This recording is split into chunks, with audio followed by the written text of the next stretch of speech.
Hey guys, welcome back to my channel. My name is Abby, or the Abby-licious. If you haven't been a subscriber yet to my channel, please go ahead and click that notification bell and subscribe to my channel to be the first to get notified when I post. So today I will be doing a pre-Valentine's Day look using red glitter. It's my first time doing this look, so I really don't know how it's gonna turn out. So without further ado, let's get creative.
Okay, so after this beat, let's get into this face right quick.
Well, there you guys have it. Thank you so much for watching my channel. Also remember to click that like button and subscribe to my YouTube channel. Also click that notification bell so you can be the first to get notified. Also follow me on all my social media links, which I will have on the screen. If you'd like to see more videos like this, please let me know in the comment section down below. As I say again, I hope you guys enjoy this video and I hope you guys enjoy this pre-Valentine's Day look.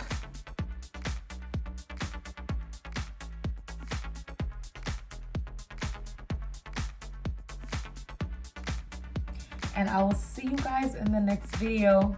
Bye.